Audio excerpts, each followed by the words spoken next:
she's knocking. I believe I can say it was not the water pump.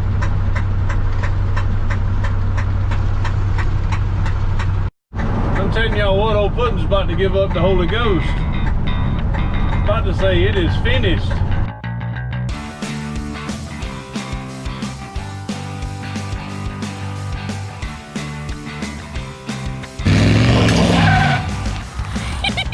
So let me let you in on a secret of YouTube. When you hit that subscribe button, it is absolutely free to you, but it immensely blesses me. I want to welcome y'all to RevStoration. I'm recording this intro after I do the video today. I want to tell you why. I already have an intro, but it's not going to work. It's not going to fit. Because I don't know if you're anything like me, but if you ever had a day working on your old automobile that things just did not go the way you thought they should, that happens to me in life, that happens to me all the time. What do we do when that happens? For me, I try to find something that I can do that I know that'll go my way. I started trying to get that clicky clack out of the motor, and you're gonna try to find out and see if you can figure out what it is or see if I was able to fix it. Don't get your hopes up. And it ended up in this episode doing something that I could do because I wanted to feel like I had accomplished something.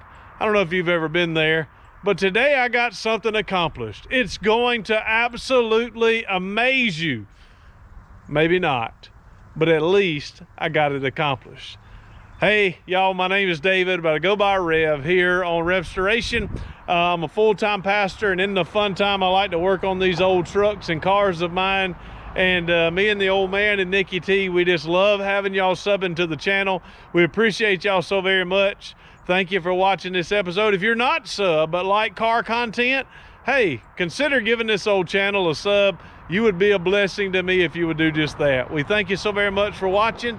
And let's get on with the episode. Yeah, I'm sitting on the old tailgate of Ole Puddin, and I just tried to warm the engine up to get that ticking to come back, and Puddin just about put me on the side of the road. Thank goodness I knew what it was and just kept going, kept babying with her to get her back to the house. But one thing I want to tell you about a 1968 F100 or any automobile that's been sitting up for 17 years and it's an older ride, you're gonna find one problem after another. So it looks like we're fixing on Ole Puddin again, and I'm grateful I didn't have a flat tire because I don't think this spare would have taken me too far. But on this episode, we're gonna do a little fixing on Ole Puddin, and hopefully we can figure some things out at least in this episode here on RevStoration. All right, already I've got the engine warmed up. I've got the carburetor kind of adjusted a little bit high. So I wanna crank it up and let you hear the ticking.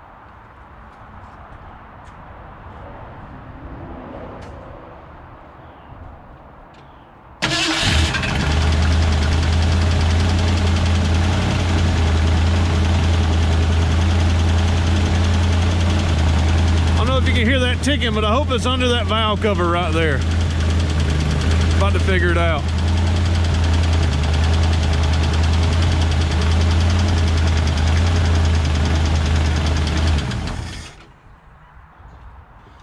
All right, I know this is going to get a little bit messy. I actually went this morning to the parts house and tried to find some cheap valve covers that I could cut the top out. They didn't have any. Wasn't going to spend a substantial amount of money to do that. So I'm just going to take the valve covers off. Is it going to leak oil? Yep, it sure will. Is it going to be a disaster? Nah, sure won't.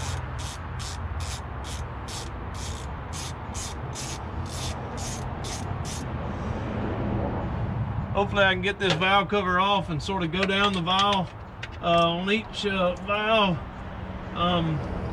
All 8 on this side, and after I do that, hopefully I know the one, I think I know the one that's making the racket, and as I'm going down, hopefully when I get to that one, I'll hear that ticking go away. I hope. All right. One more in the back.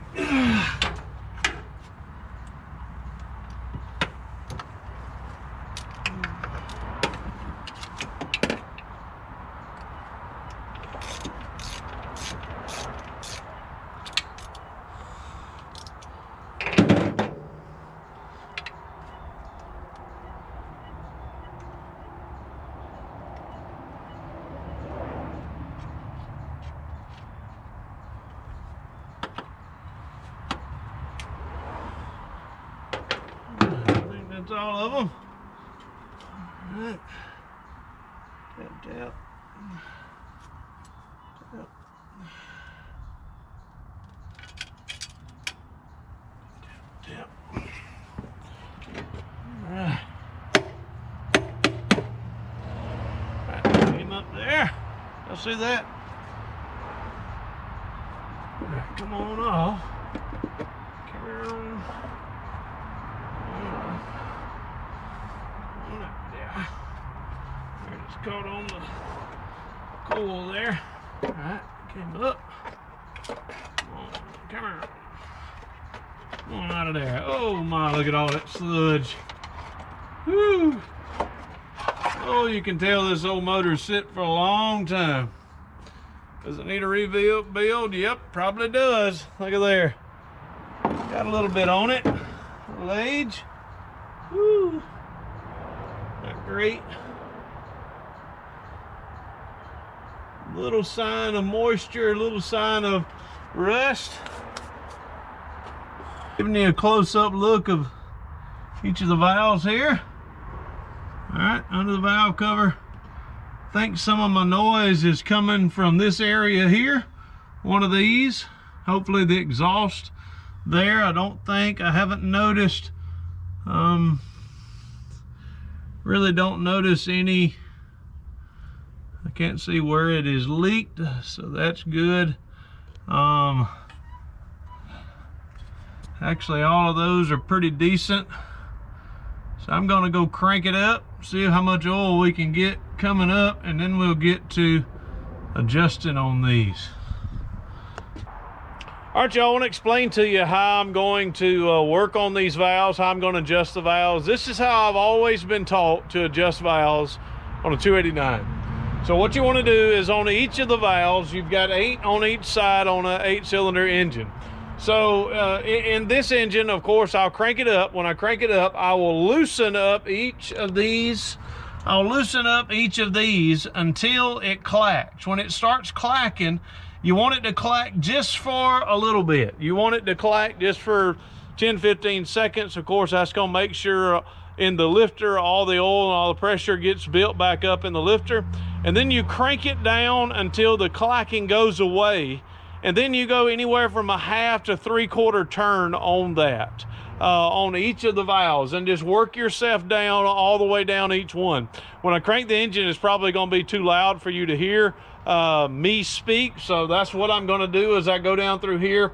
Hopefully you will notice the clicking and clacking whenever I crank the engine up, and when I get to that valve that's actually making that noise, if that is what it is, or if it is a lifter, hopefully the noise will change and I'll be able to pinpoint which of these valves or which of the lifters actually the issue is, and I'll be able to remember that.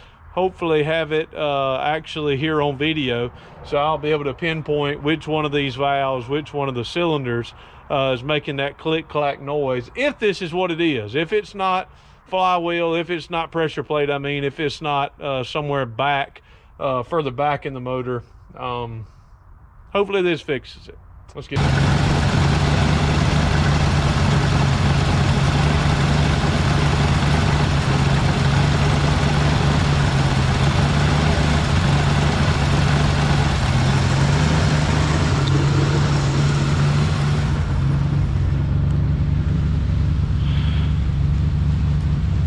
Y'all, I thought the video camera was rolling and it wasn't. I adjusted the valves on one side of Ole Puddin.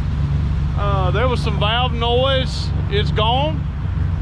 Still a little bit of noise on the bottom that I'm hearing, but nothing like it was. Right, I think we're gonna open her back up. So I'm gonna put you down. We're gonna cut the motor off, take the valve cover off, and do some more adjusting.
I'll tell y'all what, my wife is gonna be so mad at me that I wore this shirt. I don't even know why I wore it, but it's got oil all over it right now. This truck is gonna smoke. Boy, I've got oil all over the exhaust manifolds. Look at that. I mean, it's like a murder scene with oil. You can slide down. I lost a bunch, but I don't know if it is adjusted right. It seems like, let me get that in there. Seems like when I get them adjusted and then another one will go off. So I don't know if they're adjusted right or not. But let's crank her up and see what noise she makes. Hopefully none at all. Round 2.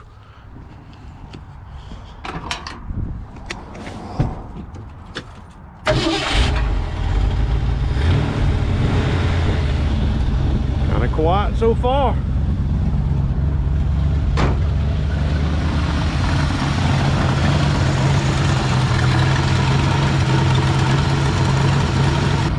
Well, I'm gonna button this part up and then we're gonna go in and I'm gonna replace a float on my sending unit and see if I can look down and see any trash in the tank. I think that's my gas problem. All right, I did all that for nothing. The noise comes and goes. It happens and it goes away. It comes and it goes away. I mean, it's kind of like my attitude. It's good sometimes and it's not good at other times. Man, I don't have a clue what it's causing. See, I just talked about it and it went away, but it'll come back here in just a minute. I don't know what would make that, unless it's exhaust or hear that. I don't have a clue what it is. Simple process here. Remove the wire. Let's see, I don't know if you can, hopefully you can see what I'm doing here. You just take each of these off. It's got a gasket inside, so we're going to undo each of these. Now we got to separate this just like that. All right, now let's see if we can pull it out.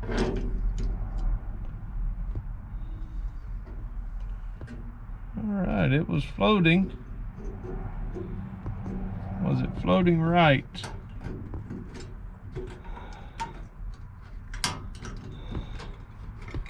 All right, this is the makeshift float that I had on it. Look at there, y'all. All right, here's the sending unit. Of course, the sending unit sits in the tank like this, and then when the gas fills, of course, it goes to here. When it goes to here, it's a full tank. All right, if it's there, it's empty. There, it's full. Empty, full. So the float is not supposed to be like this. Look at that. That's makeshift. All right, so I'm gonna show you how to do it. Pretty simple, very simple. I boogered up a float to try to get this on in a spring. I'm gonna take that off now. All right, there's that.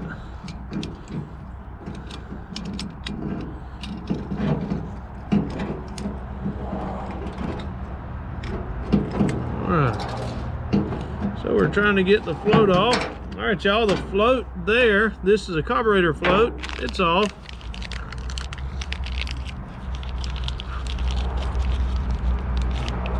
This is the float that goes on. So of course it's like this. So it clips on just like that. Now that float will float so much better. Look, see, that's what it's supposed to do. So now let's go put it back in and make sure it works. All right, last little piece, there it is.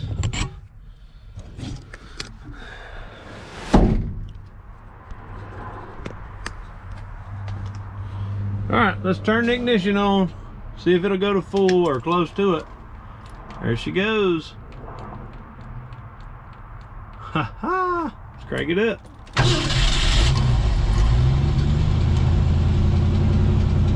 All right, she's running. Hey y'all, I appreciate you once again for watching this episode. Yes, I did not. I tried 4 or 5 times to get the clicky clack out of the motor or wherever it is to stop, and I couldn't. But what I can say to you now is that the fuel gauge works right. I'm so proud of myself.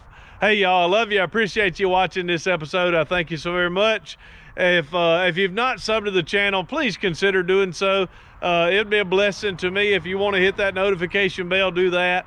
And we're honored that you've watched. We're honored that you're hung out with us thus far. We thank you so very much, and we'll see you next time. We know no way of closing out any of these videos and saying deuces, and may God bless.